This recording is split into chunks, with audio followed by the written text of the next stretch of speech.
Hello students, welcome to आपके अपने channel accounting हिल पे। आज की क्लास में हम कंटिन्यू करेंगे अपना क्लास 11th का chapter number 1 introduction to accounting part 3। अब तक हमने इस चैप्टर की 2 क्लासेस कंप्लीट कर ली। उन 2 क्लासेस में हमने क्या क्या पढ़ा, एक बार क्विक रिवीजन करते हैं। हमने पढ़ा what is the meaning of the accounting, what are its process पढ़ा था।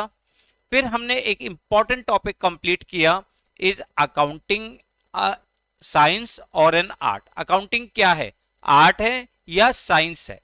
उसके बाद हमने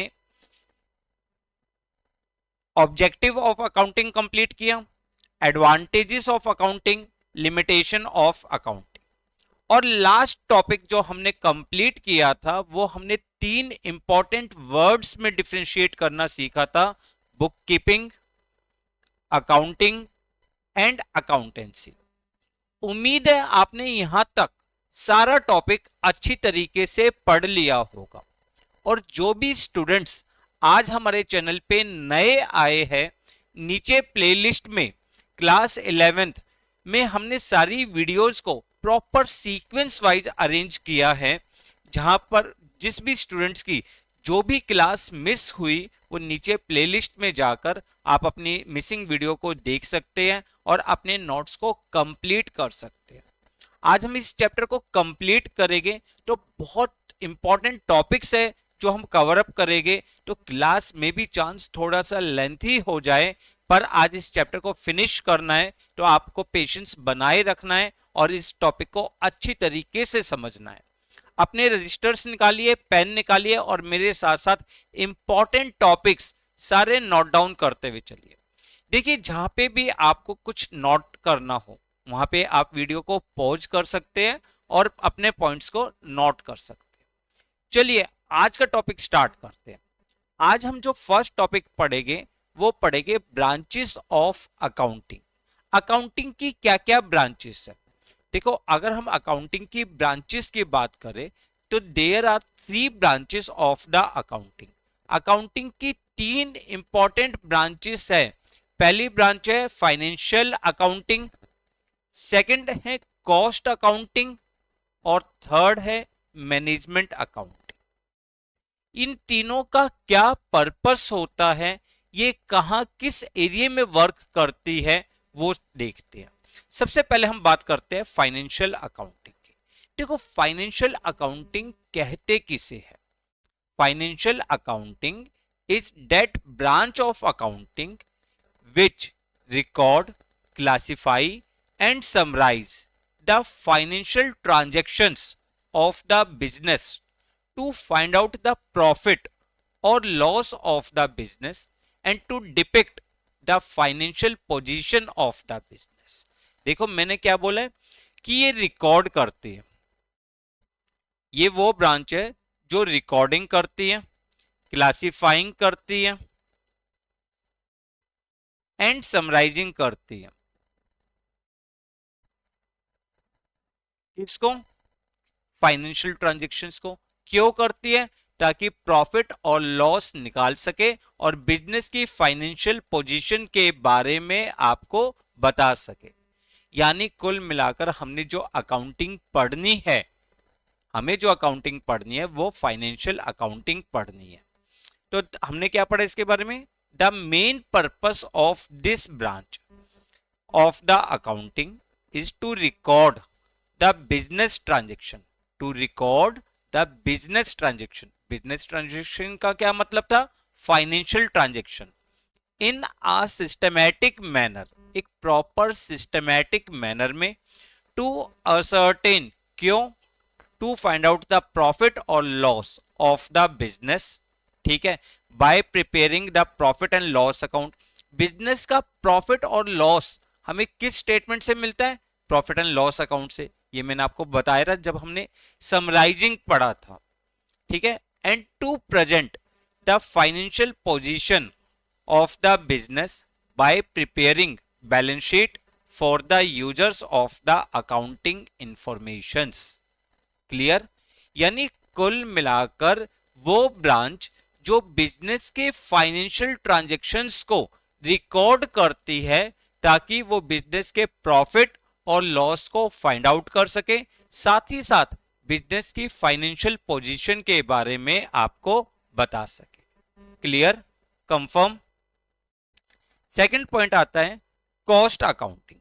अब देखो ये बहुत इंपॉर्टेंट अकाउंटिंग है।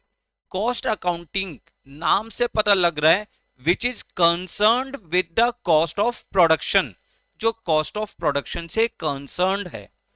कॉस्ट अकाउंटिंग का क्या मतलब हुआ?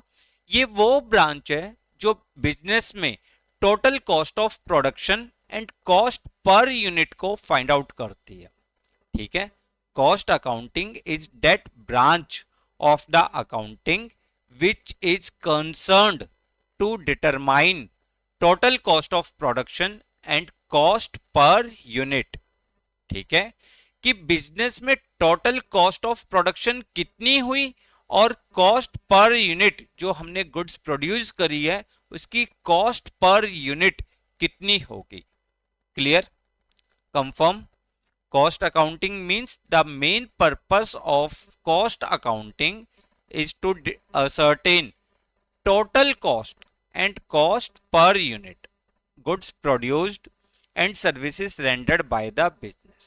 ये आपकी कॉस्ट को एडवांस में ही एस्टिमेट करती है ताकि मैनेजमेंट अपने कॉस्ट कंट्रोल पर आराम से काम कर सके। देखिए बिजनेस में प्रॉफिट्स को दो तरीके से इंक्रीज किया जा सकता है, बाय इंक्रीजिंग द सेल और by reducing the cost of production. दो तरीके। कॉस्ट अकाउंटिंग का मेन पर्पस ही ये होता है कि जो आप यूनिट बना रहे हो उसकी कॉस्ट कितनी होगी। It helps in determination of the selling price. जब आप कॉस्ट पर यूनिट निकालोगे तभी तो सेलिंग प्राइस फिक्स कर सकोगे। क्लियर ना? तो कॉस्ट अकाउंटिंग का मेन पर्पस। थर्ड अकाउंटिंग आती है आपके पास मैनेजमेंट अकाउंट। आज के टाइम में ये मोस्ट रिसेंट ब्रांच है अकाउंटिंग की, मोस्ट रिसेंट ब्रांच। अब इसका पर्पस क्या होता है? It present the financial information in such a way which gives which works as an assistant to the management, जो मैनेजमेंट के डिसीजंस को लेने में उसकी हेल्प करती है। किसके बेस पे? फाइनेंशियल स्टेटमेंट्स के बेस पे। तो मैनेजमेंट अकाउंटिंग का मेन पर्पस क्या है? The main purpose of management accounting is to present accounting information in such a way as to assist the management in planning and controlling the operation of the business. Business से related जो भी आपके decisions है, जैसे business में हमें जो future plannings करनी है, फ्यूचर एक्शंस लेने हैं to reduce the cost of production और to increase the sale, to increase the profits, वो सारे मेन एडमिनिस्ट्रेशन वर्क जो करती है, administration work is concerned with management accounting. कौन करते हैं? मैनेजमेंट अकाउंटिंग करते हैं। और मैनेजमेंट अकाउंटिंग के बहुत सारे टूल्स होते हैं इसमें, जैसे रेशियो एनालिसिस होता है, बजटरी कंट्रोल होता है, कैश फ्लो स्टेटमेंट होता है। देखो ये पॉइंट्स अभी आपको इतने क्लियर नहीं होंगे। क्यों? क्योंकि अभी हमें अकाउंटिंग का ही प्रॉपर सिस्टम नहीं पता, तो कैश फ्लो स्टेटमेंट का क्या पता होगा। बट बेटा आपको मालूम होना चाहिए जो इनके टूल्स है, मतलब इनको कंपैरिजन करने के जो कुछ प्रोसीजर्स है वो क्या हो गए, नहीं तो आप सिर्फ और सिर्फ इतना भी नोट कर सकते हो। तो आपने क्या पढ़ा? There are 3 branches of the accounting. First financial accounting, जिसका मेन पर्पस है बिजनेस ट्रांजैक्शंस को रिकॉर्ड करके प्रॉफिट और लॉस निकालना और बिजनेस की फाइनेंशियल पोजीशन को डिपिक्ट करना। दूसरा कॉस्ट अकाउंटिंग, जिसका मेन पर्पस है total cost of production and cost per unit को कैलकुलेट करना, कॉस्ट कंट्रोल करना इसका मेन पर्पस होता है। थर्ड मैनेजमेंट अकाउंटिंग, जिसका मेन पर्पस होता है बिजनेस की मैनेजमेंट, जो आपके मैनेजमेंट कमेटी है उसको प्लानिंग कंट्रोलिंग करने में हेल्प करना। कि बिजनेस को हम कैसे प्लान करें, बिजनेस में कौन कौन सी पॉलिसीज अपनाएं और बिजनेस में कौन कौन से एक्शंस ले to increase the profit. Clear, confirm, clear है ना ये बात? चलिए अब पढ़ते हैं नेक्स्ट टॉपिक। देखो अगर आपको समझ में आ रहा है तो भी आप कमेंट करिए, और समझ में नहीं आ रहा, जिस टॉपिक में आपको दिक्कत है वहां पर भी हमें कमेंट करिए ताकि हम आपकी हेल्प कर सके। क्लियर है बेटा? चलिए आगे पढ़ते हैं।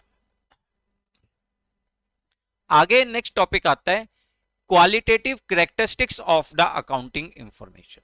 देखो हमने क्या पढ़ा, अकाउंटिंग इंफॉर्मेशन क्या है? Which provides the information about the profitability of business, financial position of business, इनके बारे में जानकारी देती है। अब उसमें कुछ क्वालिटी होनी चाहिए, कुछ एलिमेंट्स होने चाहिए अकाउंटिंग इंफॉर्मेशन में। कौन कौन से अकाउंटिंग इंफॉर्मेशन में क्वालिटी होनी चाहिए? जैसे इट मस्ट बी रिलायबल, पहली क्या है? रिलायबिलिटी। दूसरी क्या है? रेलिवेंस। तीसरी क्या है? अंडरस्टैंडेबिलिटी। और फोर्थ क्या है? कंपेरेबिलिटी। एक एक करके पढ़ते हैं। रिलायबिलिटी, रिलायबिलिटी क्या है? अकाउंटिंग इंफॉर्मेशन जो भी आप प्रेजेंट कर रहे हैं इट मस्ट बी रिलायबल, ये रिलायबल होनी चाहिए, भरोसे के होनी चाहिए। It must be verifiable by spotting documents, ये स्पॉटिंग डॉक्यूमेंट्स के द्वारा वेरीफाई होनी चाहिए, यानी हर ट्रांजैक्शंस का कोई स्पॉटिंग डॉक्यूमेंट्स होना चाहिए। It must B free from personal bias और एरर्स, इसमें ना तो आपके अंदाजा लगना चाहिए और ना ही इसमें कोई एरर होनी चाहिए। It must be fully reliable, reliable का मतलब होता है विश्वसनीय। अकाउंटिंग इंफॉर्मेशन की सबसे इंपॉर्टेंट क्वालिटी ये होनी चाहिए कि it must B free from errors and personal bias. अगर कोई भी पर्सन इसको वेरीफाई करना चाहता है तो it must B spotted by the spotting documents. जैसे आपने सेल ऑफ गुड्स करी तो उसके लिए बिल होना चाहिए, परचेज करी बिल होना चाहिए, आपने सैलरी पे करी तो वाउचर्स होने चाहिए। ये सारी चीजें हम पढ़ेंगे कैसे बनाते हैं हम इन सब चीजों को। फिलहाल हम पढ़ रहे हैं कि अकाउंटिंग इंफॉर्मेशन की जो जो क्वालिटी है उसमें पहली क्वालिटी क्या है? It must be reliable to every users of the accounting information. ठीक है। सेकंड आती है रेलिवेंस। रेलिवेंस का मतलब क्या हुआ? रेलिवेंस का मतलब हुआ it must satisfy the needs of the accounting information, accounting users in decision making. It must satisfy the needs of accounting users in the decision making. इसका मतलब क्या है? जो अकाउंटिंग इंफॉर्मेशन आप प्रेजेंट कर रहे हैं ये अकाउंटिंग इंफॉर्मेशन के जो यूजर्स होते हैं उसकी जरूरतों को पूरा करना चाहिए, यानी इनकम्प्लीट नहीं होनी चाहिए। जो इंफॉर्मेशन उन्हें चाहिए वो इंफॉर्मेशन आपकी अकाउंटिंग इंफॉर्मेशन के थ्रू मिलनी चाहिए। क्लियर? थर्ड है अंडरस्टैंडेबिलिटी।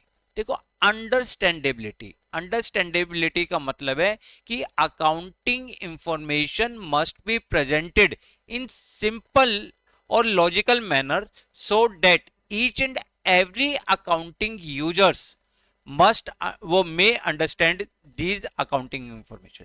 इस तरीके से प्रेजेंट होनी चाहिए कि हर यूजर्स को इजीली समझ में आ जाए। ठीक है। यूजर्स कौन कौन से होते हैं? इन्वेस्टर्स होते हैं, लैंडर्स होते हैं, एम्प्लॉइज होते हैं।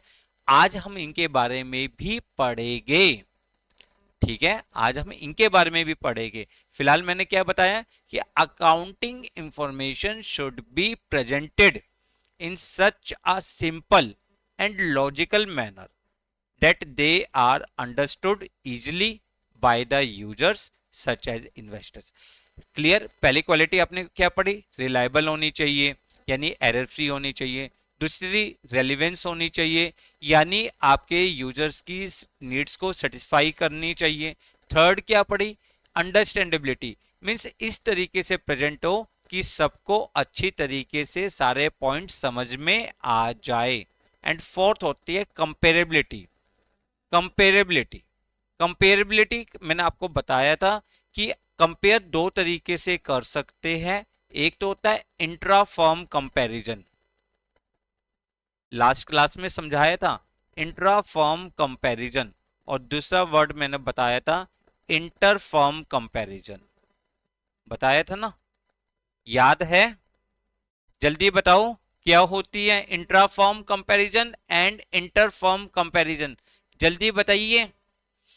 देखो, आपकी अकाउंटिंग इंफॉर्मेशन इस तरीके से बनानी चाहिए कि we can compare the progress of the business from the progress of the previous year.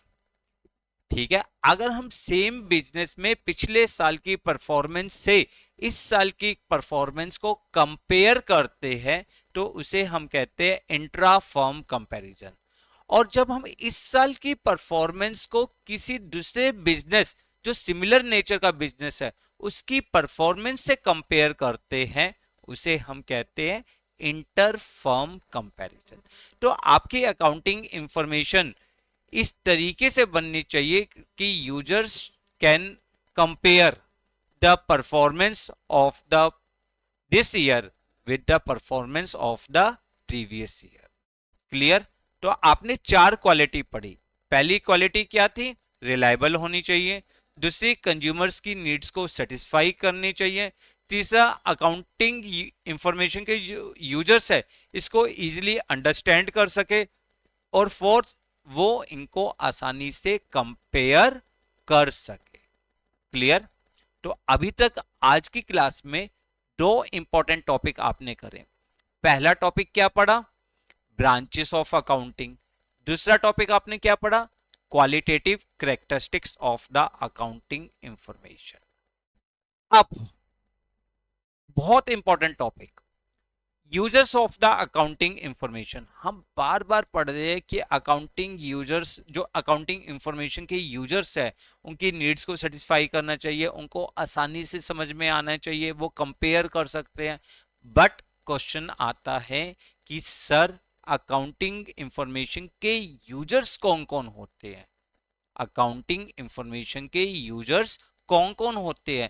कौन कौन हमारे बिजनेस की परफॉर्मेंस को रेगुलर वॉच करता है, हमारे बिजनेस की परफॉर्मेंस पे निगाह रखता है? कौन कौन है? देखो, इसको हमने 2 पार्ट्स में डिवाइड किया। एक है इंटरनल यूजर्स और एक होते हैं एक्सटर्नल यूजर्स। इंटरनल यूजर्स कौन होते हैं? जो बिजनेस में डायरेक्ट रोल प्ले करते हैं। और एक्सटर्नल जो होते हैं बिजनेस में डायरेक्ट रोल तो प्ले नहीं करते बट बिजनेस के लिए बहुत इंपॉर्टेंट पर्संस होते हैं। अब इंटरनल ऑनर में आपके पास आता है ऑनर और मैनेजमेंट।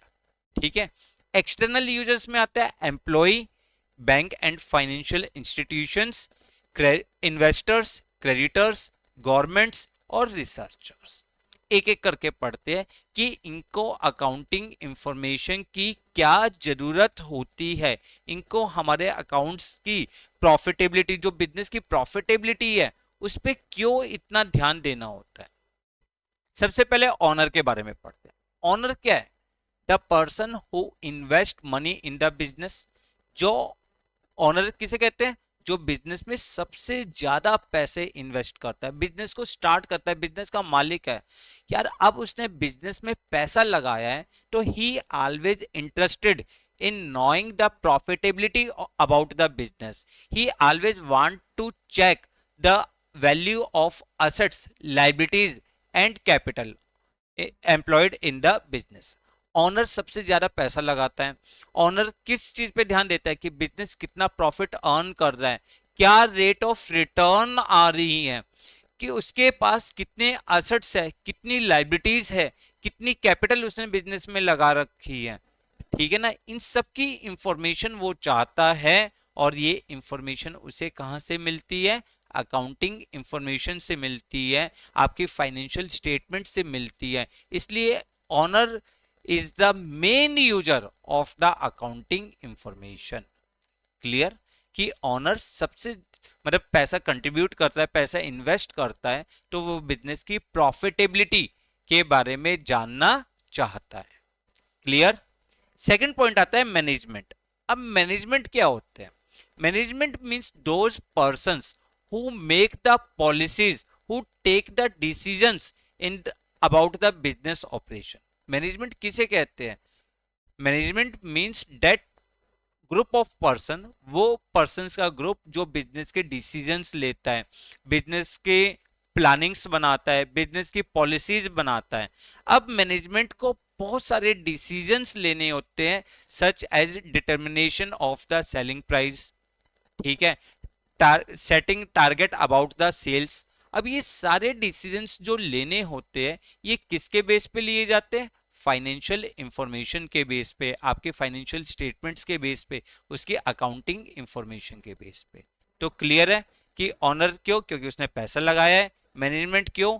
क्योंकि उसे डिसीजंस लेने हैं, और ये सारे डिसीजंस जो लिए जाते हैं वो आपकी अकाउंटिंग इंफॉर्मेशन के बेस पे ही लिए जाते हैं। Third, employ. अब सर एम्प्लॉय, बेसिकली देखो एम्प्लॉयज मीन्स क्या हो गया? वर्कर्स, जो बिजनेस में वर्क करते हैं, आपके बिजनेस फर्म में, फैक्ट्री एरिया में, ऑफिस में जो लेबर्स होते, वो फैक्ट्री में जो लेबर्स होती है, ऑफिस में जो एम्प्लॉयज होते हैं। अब सर इनको क्या जरूरत होती है हमारी अकाउंटिंग इंफॉर्मेशन की? इनको क्या, इनको तो सैलरी चाहिए बस। नहीं बेटा, आपके एम्प्लॉयज को बोनस चाहिए होता है, एवरी ईयर इंक्रीमेंट चाहिए होता है, और जो बोनस और इंक्रीमेंट है these are depend on the basis, these are depend on the profits. किसके ऊपर डिपेंड करता है? प्रॉफिट्स के ऊपर डिपेंड करता है। अब प्रॉफिट्स का हमें कहां से पता लगेगा? फाइनेंशियल स्टेटमेंट से। तो इसलिए we can say employees are also interested in knowing the profitability about the business, ठीक है। So they are the users of the accounting information. Clear? Next word आता है bank and financial institutions. Bank and financial institutions, देखो business को operate करने के लिए basically हमें फंड्स की जरूरत होती है।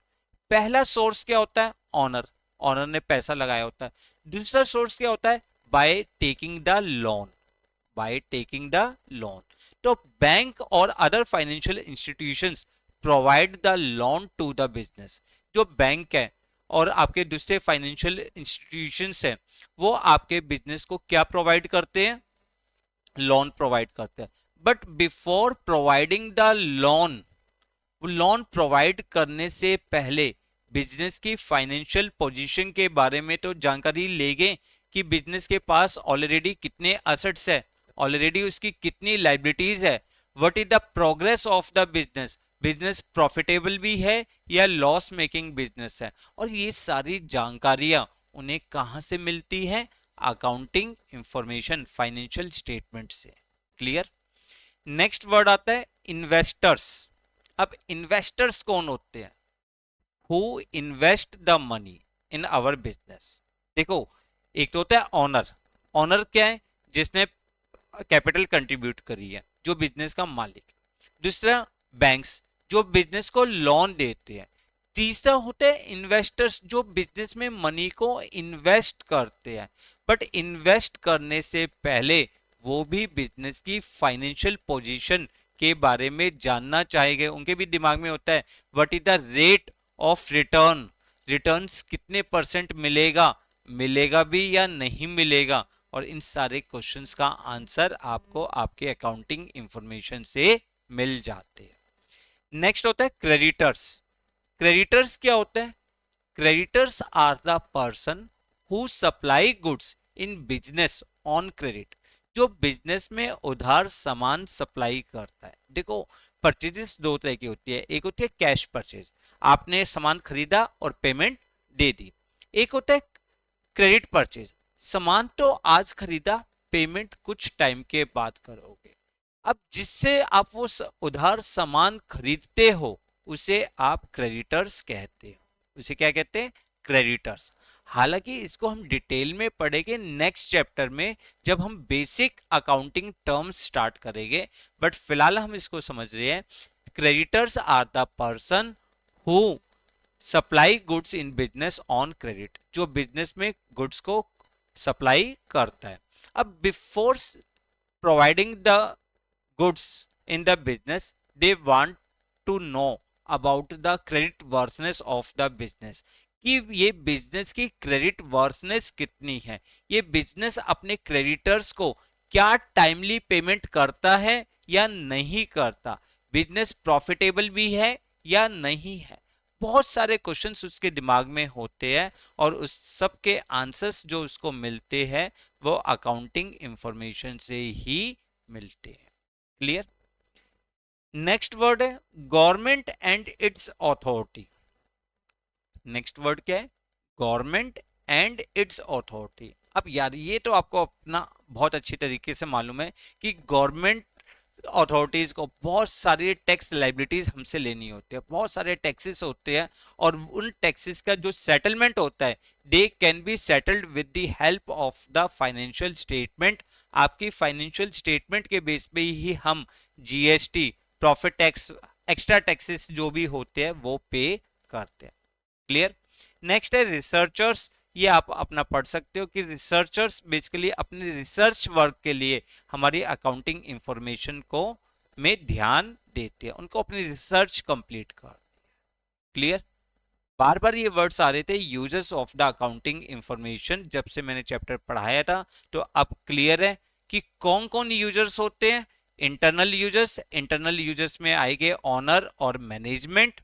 दूसरा एक्सटर्नल यूजर्स, इसमें आएंगे आपके employees, bank and financial institutions, investors, creditors, government and its authority etcetera. Clear, confirm. चलिए next and last topic, next and last topic, system of accounting. Accounting को रिकॉर्ड करने के दो सिस्टम्स होते हैं। अकाउंटिंग ट्रांजैक्शंस को रिकॉर्ड करने के दो सिस्टम होते हैं। पहला सिस्टम है डबल एंट्री बुक कीपिंग, दूसरा होता है सिंगल एंट्री सिस्टम। अब डबल एंट्री सिस्टम क्या होता है, देखो नाम से पता लग रहा है डबल एंट्री सिस्टम, यानी इट इज, आपको सबसे पहले ये मालूम होना चाहिए every business transaction has the two affects.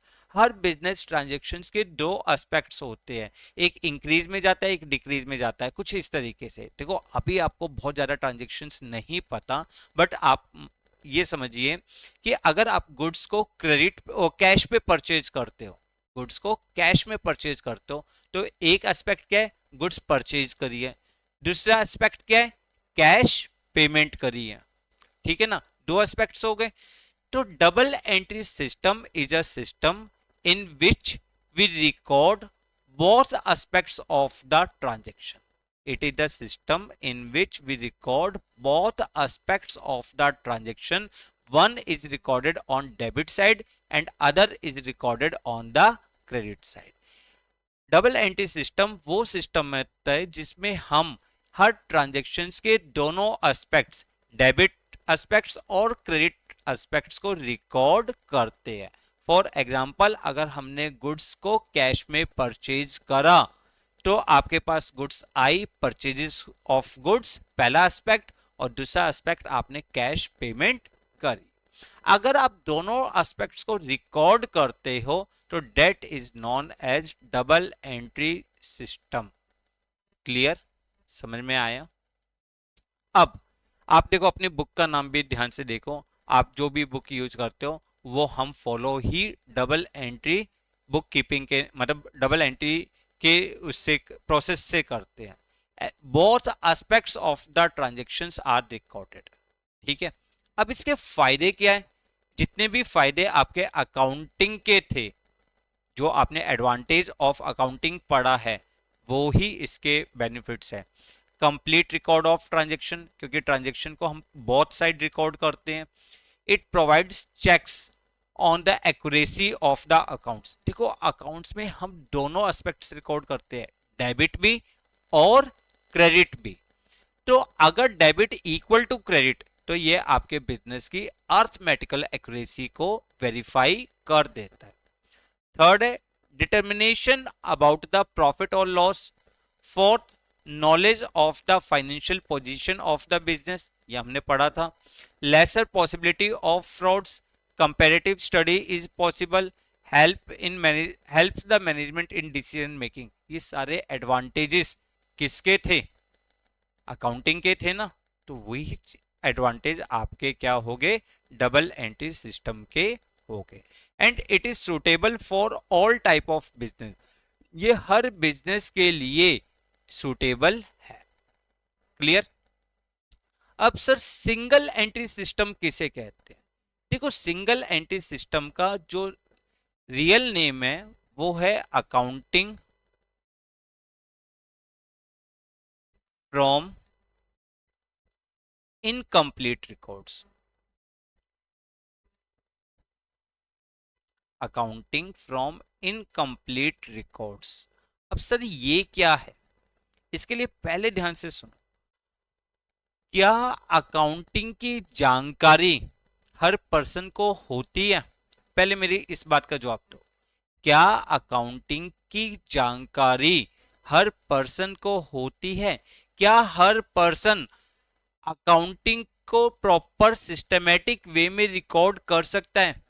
मान के चलो एक छोटा सा शॉपकीपर है, मान के चलो एक छोटा सा शॉपकीपर है, उसको अकाउंट्स के बारे में प्रॉपर जानकारी नहीं है, बट वो भी तो अपने बुक्स बनाता है, वो छोटी छोटी चीजें नोट तो करता है, कहाँ कहाँ से उसने गुड्स खरीदी है, किससे गुड्स खरीदी है, क्या उसके कैश ट्रांजेक्शन्स थे, वो मेन ट्रांजेक्शन्स को क्या कर लेता है, रिकॉर्ड कर लेता है कि किससे सामान खरीदा, किसको सामान बेचा, कितना कैश कहाँ पे रिसीव्ड किया और कहाँ हमने पे करा। इस तरह के वो मेन ट्रांजेक्शन्स को रिकॉर्ड कर लेता है, उसे ही हम कहते हैं सिंगल एंट्री सिस्टम। यानी single entry system is a system in which both aspects of the transactions are not recorded। दोनों ट्रांजेक्शन्स जो है हम वो रिकॉर्ड नहीं कर पाते। Instead of maintaining all accounts, सारे अकाउंट्स बनाने की जगह only personal accounts and cash books are maintain. जो पर्सनल अकाउंट्स है which are related to particular person और कैश ट्रांजेक्शन्स, वो ये रिकॉर्ड कर ले।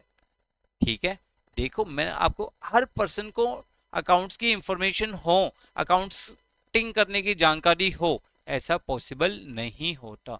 तो जब ये ना हो तो क्या हम ट्रांजेक्शन्स को रिकॉर्ड ही नहीं करेंगे? यार रिकॉर्ड तो करेंगे, अपने अकॉर्डिंग रिकॉर्ड करेंगे। तो उसमें हम क्या करते हैं, मेन सारे इंपॉर्टेंट ट्रांजेक्शन्स हम रिकॉर्ड कर लेते हैं। इसे हम कहते हैं अकाउंटिंग फ्रॉम इनकम्प्लीट रिकॉर्ड।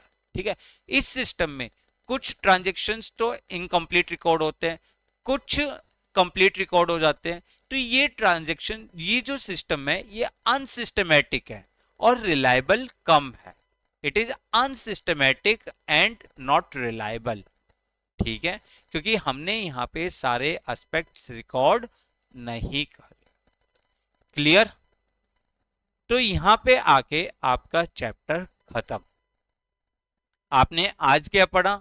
आपने सबसे पहले पढ़ा ब्रांचेस ऑफ अकाउंटिंग। एक बार क्विक रिवीजन देखते हैं हमने आज क्या पढ़ा। सबसे पहले हमने पढ़ा ब्रांचेस ऑफ अकाउंटिंग, जिसमें हमने पढ़ा फाइनेंशियल अकाउंटिंग, दूसरा हमने पढ़ा कॉस्ट अकाउंटिंग और तीसरा पढ़ा मैनेजमेंट अकाउंटिंग। उसके बाद हमने पढ़ी qualitative aspects, qualitative characteristics of the accounting information, कि अकाउंटिंग इंफॉर्मेशन रिलायबल होनी चाहिए, रेलिवेंस होनी चाहिए, अंडरस्टैंडेबल होनी चाहिए, कंपेयरेबल होनी चाहिए। ठीक है, उसके बाद हमने पढ़ा users of the accounting information, कि जो इंटरनल यूजर्स है वो ऑनर और मैनेजमेंट होते हैं, एक्सटर्नल यूजर्स ये होते हैं, और ये क्यों इंटरेस्टेड होते हैं हमारे अकाउंट्स की इंफॉर्मेशन में। उसके बाद हमने पढ़ा सिस्टम ऑफ अकाउंटिंग, यानी double entry system and single entry system. अब आपका काम, आप पूरे नोट्स क्लास 1, क्लास 2 और क्लास 3 को अच्छी तरीके से पढ़िए और उनसे रिलेटेड सारे नोट्स बनाइए, ताकि आपको कोई प्रॉब्लम्स ना आए। फिर भी अगर आपको कोई प्रॉब्लम्स आती है तो आप हमें कमेंट कर सकते हैं, हमें बता सकते हैं कि आपको क्या प्रॉब्लम्स आ रही हैं, हम उसमें आपकी हेल्प करेंगे। और वीडियो को पसंद आने पे उसको लाइक और शेयर करना तो बिल्कुल भी ना भूले। चैनल को सब्सक्राइब करें, बेल आइकन को प्रेस करें, ताकि आने वाले सारे नोटिफिकेशन आपको मिलते रहे। Thanks a lot for watching the video.